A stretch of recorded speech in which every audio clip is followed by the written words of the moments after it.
Hi, my dear esteemed viewer. Welcome to Smart Invest Consultants International. This is a home where we actualize business realities in business registration, financial management, and business management skills.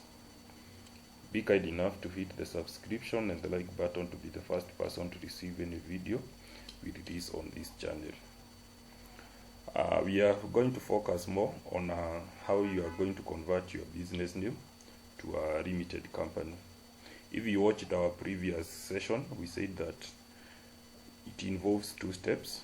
We discussed the first steps in the previous video. So if you have not watched our previous video, it's still on this channel. Look for it, watch so that you know where the beginning point is. So after you have done the first step and you have submitted for approval, the next step is to check whether it was approved, and if it was approved, now we continue to convert our business name to a limited company. So if you log into your eCitizen account, like I have done here, you'll notice that this is the business that we are converting to a limited company. You look at the status here, it's at converting. So what you do, you click here on view. After you have clicked on view, you'll see all the business details and even the status. But of the much importance is down here. You can see where your application is. Look at this cessation of business. So you'll go to view at the cessation of business here. So you view again. Once you view there, you'll be able to see that the status we are looking for. If they have approved the first step, the status here will be reading as a complete. So if the cessation here is complete, you can come down here, you see on this blue button here, you can now proceed with the change type. So click here to proceed. So it will give you the person who owns the eCitizen account.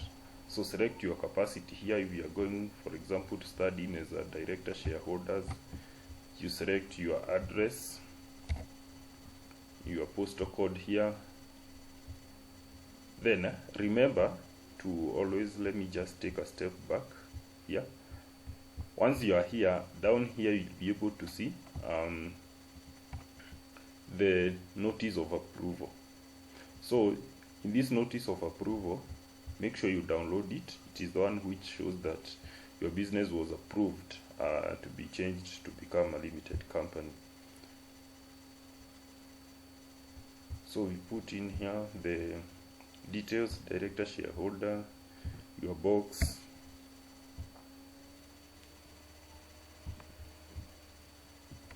so we proceed now. The cessation of approval we have just downloaded, make sure to attach it here. So we attach the cessation of approval. Once you have attached it, continue with the details. So second part is articles of association. There is always articles of association which are prepared by the company, or you want to use your own. So basically here we'll select I want to use the one which are prepared. Then the nature of business. What is the nature of business that you want to do? Write it there. Then you select the primary activity of the business, like ours when we select construction and supplies. So I would say maybe this business is going to deal with construction. Then you select the division here. It's constructions of buildings, construction of buildings, it's construction of building there. Then when are you targeting to start the business? Make sure the date here reads either today, the day you are doing that application, or a later date. The accounting period month, remember this is very key because this determines which month will you be required to file your returns. So select it carefully there.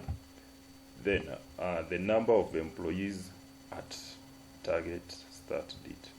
So note, include only the number of employees expected to earn more, and 0 if none, that is for 13,486 shillings. So here is the trick. If I select that there is one, I'll be provided with or I'll be required by KRA PIN to submit what we call the employers, to have the employer's PIN and to be able to submit their KRA deductions. So for this case, I will select 0 if I am not expecting to have that employer PIN. Then estimated annual turnover. Remember here you are providing turnover for the company if you are estimated to have more than 5 million. So if you need KRA to provide you with VAT, I'll put more than 5 million. If I don't require the VAT, I'll put less than 5 million. Then, is the company registered to have a subsidiary? Maybe we say no. Was the business formed as a result of amalgamation? No. Then we save and continue. So if there is something wrong here, we'll be told like, didn't select the director shareholder there. Just continue. After correcting that error, any other error will be able to be highlighted in, like we didn't select activity, so construction of building. So you cannot be able to proceed to the next step if there is an error in the first step. So now we can continue.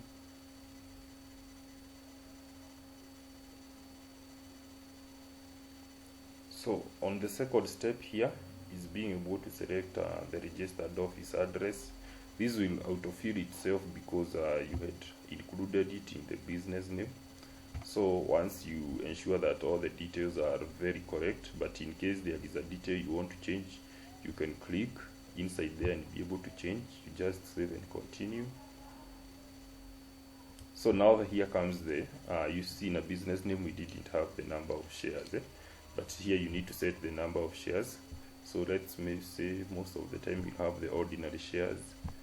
Let's say you needed 1,000 shares and the value of each share is 1,000, so that in terms of share capital you have 1 million. Then you save and continue.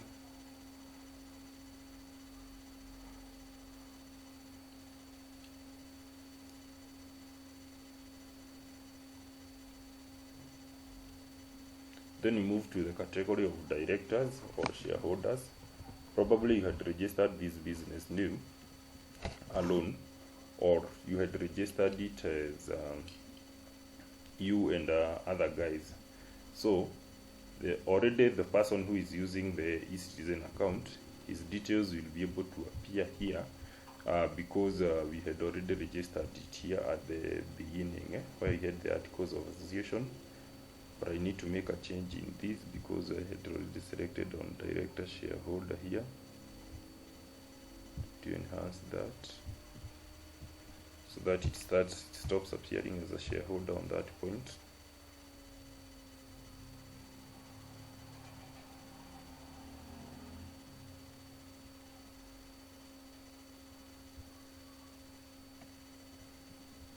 So go back to here to directors stroke shareholders. So I'm saying the person who is already using his eCitizen account, we already selected the capacity, so he or she should be able to appear here. If you realize the designation here, like you had selected his director shareholders, appears as a shareholder, you can really click on this button here and be able to make some changes here, like he's the director shareholder. After you provide the requirements for the director shareholder,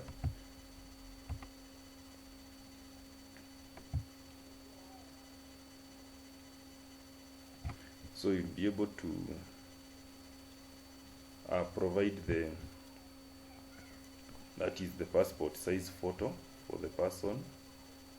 So let me look for a picture here. Sorry.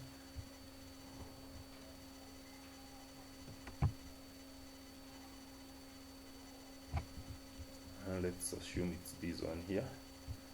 After you have provided the photo, remember all the details here are self-input. Then you'll come to the share category, provide the number of shares this person must own. So that is 1,000, and maybe we are assuming is the sole shareholder in this business here, and he has 100% ownership.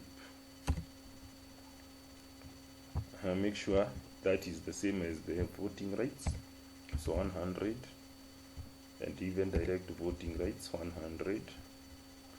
So after you have filled in all that, down here you need to select the effective date of becoming, remember these days every company must have what we call a beneficiary of ownership, and anybody who have more than 10% of the shares is a beneficiary of ownership. So select the date that this person became a beneficiary of ownership. Then the source here, say taken from an official register, then submit. After you have done that, you will see now the designation here has changed from a shareholder to a director shareholder. So if you needed to add any other person, be it is a secretary, these are the people you can add, a director, director shareholder, you can be able to click there. But for this case, because you have none, we just save and continue.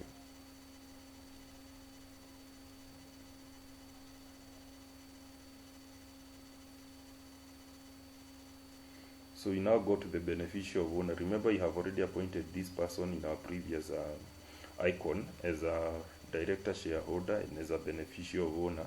So you don't need to input any detail here. You just say save and continue. Then here we come.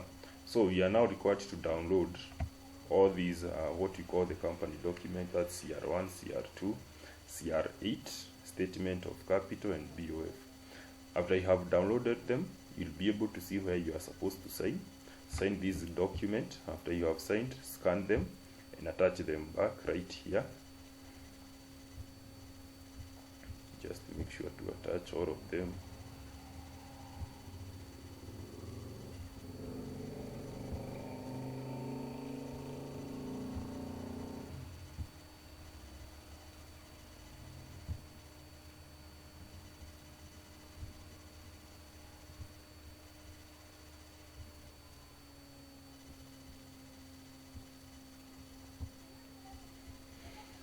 And once you have all of them attached there, you can now save and go submit and review.